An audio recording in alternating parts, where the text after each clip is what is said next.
जय बांके बिहारी कृष्ण मुरारी बंसी बजैया रास रचैया गोवर्धन गिरिधारी गिरिधारी बलिहारी।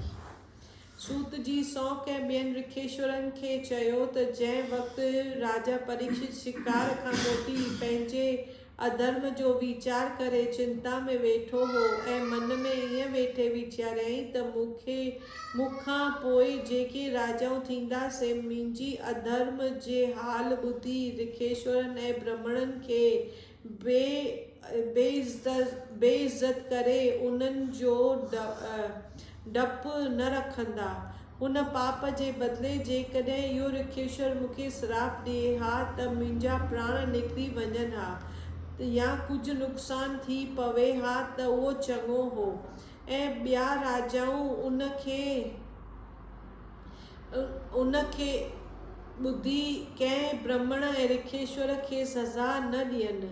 इन वक़्तु बंडी ऋखेश्वर जे चेले मर्मक उते पहुची अची चयो त राजा बंडी ऋखेश्वर तव्हांखे आसीसूं ॾेई चयो आहे त मां तव्हांजे अचण वक़्तु परमेश्वर जे ध्यान में अहिड़ो ॿधो पियो हुअसि जो मूंखे तव्हांजे अचण ऐं पाणी घुरण जी कुझु बि ख़बर न हुई ऐं तव्हां कावड़जी मुंहिंजे गले में मुअल नांग विधो, पर मां उन खां नाराज़ न थी तव्हांखे पाणी न पीआरण करे ॾाढो शर्मिंदो आहियां।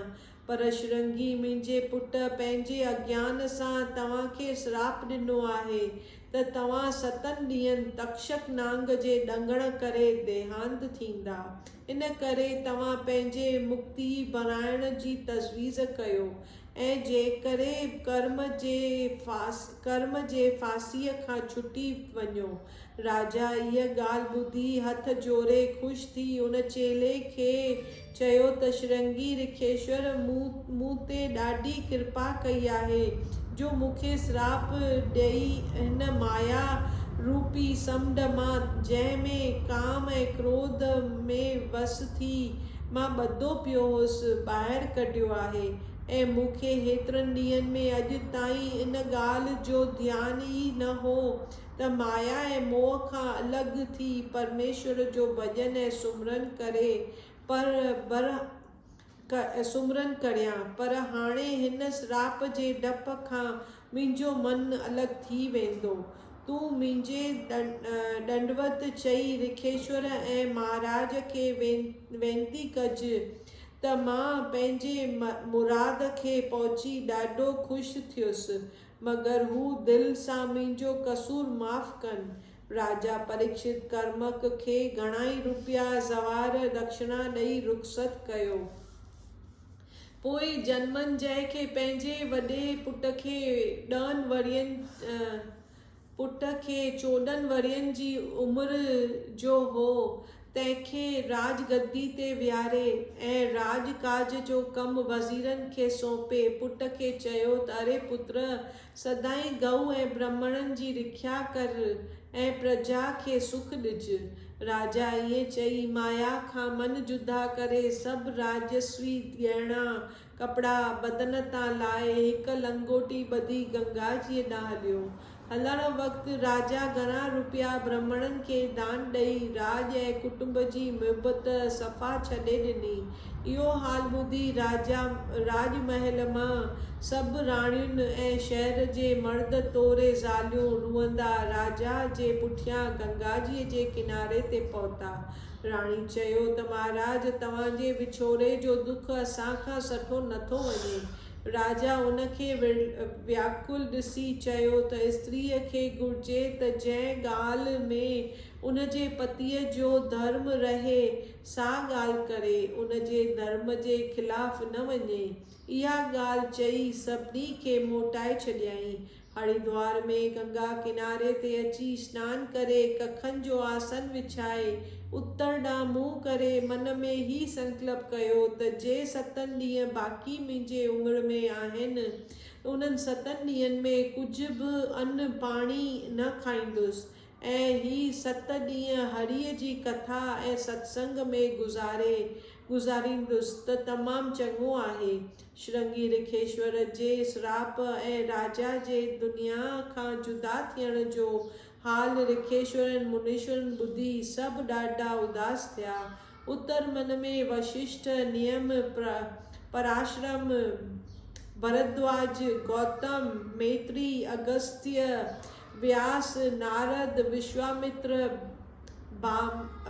वामनदेव, ॿिया घणाई ऋखेश्वर राजा परीक्षित खे धर्म सम्झाए गंगा जीअ जे किनारे ते गॾिजण वास्ते आया। राजा उन्हनि खे ॾिसंदे ई दंडवत ऐं पूजा करे ॾाढे आदर भाव सां विहारियो ऐं चयो त महाराज, मरण जे वक़्तु तव्हां मां हिकिड़ो बि महात्मा जो दर्शन बि जंहिंखे मिले थो सो मरण जीअण खां छुटी भवसागर पार उतरे थो वञे। मुंहिंजा वॾा भाग आहिनि जो तव्हां कृपा करे हिन वक़्तु मूंखे दर्शन ॾिनो आहे।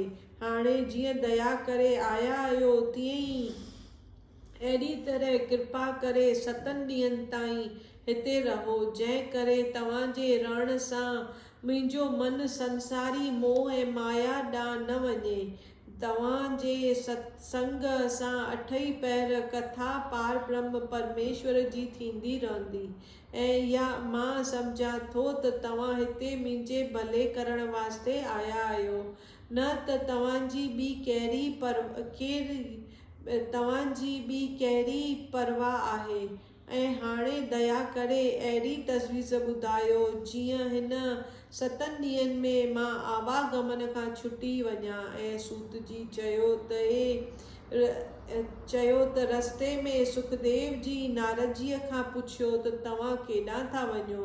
नारद मुनि पंहिंजे वञण जो ऐं धर्मात्मा राजा परीक्षित खे श्राप मिलण जो सभु अहवाल ॿुधाए चयो त महाराज, जेको ऋखेश्वर ऐं मुनीश्वर राजा वटि विया आहिनि से राजा खे चङी वाट जा मुक्ति थियण जी आहे, उहा मतां न ॿुधाए सघनि। कोई ऋखेश्वर यज्ञ, कोई तप, कोई दान ऐं ॿिया धर्म करण वास्ते चवंदो, पर थोरनि ॾींहंनि रहण करे राजा उन कर्मनि करण सां भवसागर पार न लंघे सघंदो। तंहिं करे तव्हां उते वञी राजा खे गोबिंद गुण ॿुधाए भवसागर पार उतारे छॾियो। इहा ॻाल्हि ॿुधी सुखदेव जी नारद जीअ खे चयो त तव्हां हलो त मां पुठियां अचां थो। जंहिं वक़्तु ऋखेश्वर 7 ॾींहंनि में राजा जे मुक्ति थियण जी तजवीज़ ॻोल्हे ई रहिया हुआ, तंहिं वक़्तु सुखदेव जी महाराज 15 वरनि जी उमिरि जो तमामु सुंदर परमहंस रूप ठाहे राजा वटि आयो। उन जी तेज खे ॾिसी सभु ऋखेश्वर ऐं मुनीश्वर, जेके वॾा महात्माऊं ॿुढा उते अॻी वेठा हुआ, उते खड़ा थिया ऐं सुखदेव जी महाराज खे वॾे आदर भाव सां विच में आणे सिंहासन ते विहारियो। तॾहिं राजा परीक्षित बि उथी खड़ो थियो, सुखदेव जीअ खे दंडवत कयईं। जॾहिं सुखदेव जी महाराज सिंहासन ते वेठो तंहिं परमहंस परशुराम सुखदेव जीअ जे ॾाॾे राजा परीक्षित खे चयो त हे राजा, सुखदेव जी उमिरि में नंढो, ज्ञान में सभिनी खां वॾो आहे। असां में जेतिरा वॾा ऋखेश्वर मुनीश्वर तव्हां हिते ॾिसो था, तिन सभिनी खे ज्ञान में नंढो सम्झो। तंहिं करे असां उथी हिन जो आदर कयो आहे। ही तरन तारण आहे। जंहिं ॾींहं खां हिन जनम वरितो तंहिं ॾींहं खां वठी संदसि मन में संसार खां छुटल आहे। राति ॾींहुं परमेश्वर जे ध्यान में रही श्याम सुंदर जी कथा वार्ता ॻाईंदो आहे। ए राजा, तव्हांजो को वॾो पुण्य साए थियो आहे जो हिन वक़्तु हिते आयो आहे। सभिनी कर्मनि में जेको चङो धर्म भवसागर लंघण जो हूंदो सो इहो तव्हांखे ॿुधाईंदो, जंहिं करे तव्हां आवागमन मरण जन्म खां छुटी वेंदा। राजा परीक्षित सुखदेव जीअ जो हाल पराशरम मुनीअ जे मुखारवंद मां ॿुधी ॾाढो ख़ुशि थियो। सुखदेव जीअ जा चरण धोई पंहिंजी बुद्धि आहिर पूजा करे हथ जोड़े चयो त महाराज, तव्हां छुटल रही संसार खां कुझु वास्तो नथा रखो। श्री कृष्ण महाराज मूंखे पांडवन जे कुल में समझी तव्हांजे मन में दया पैदा कई आहे, सो तव्हां कृपा करे मूंखे भवसागर पार उतारण वास्ते हिते आयो आहियां। तव्हांजे दर्शन सां मां कृतार्थ पवित्र थियुसि। जेको तव्हांजे चरण छुहे सो मुक्ति पदवी पाए थो सघे। ऐं मां आदीन थी तव्हांजी वेनती थो करियां त देवताउनि जी उमिरि जी हद आहे, हेतिरनि ॾींहंनि में मृत्यु थींदो, पर हिन कलयुग में मनुष्य जी उमिरि जी ख़बर न आहे। श्रृंगी ऋखेश्वर जे श्राप ॾियण सां हाणे मुंहिंजी मरण बाक़ी 7 ॾींहंनि आहे। तंहिं करे मां जल्द तव्हां खां पुछां थो त भवसागर पार उतारण वास्ते इन्हनि 7 ॾींहंनि में छा करणु घुरिजे। बोलो श्री कृष्ण कन्हैये लाल की जय। सियावर रामचंद्र की जय। मोर मुकुट बंसीअ वारे की जय। शिव बोलेंगा न्यारोएंगा बोल सदाई शिव लाल जाति चो झूलेलाल। बेराई पार सदाई सुखी सदाई शाहूकार।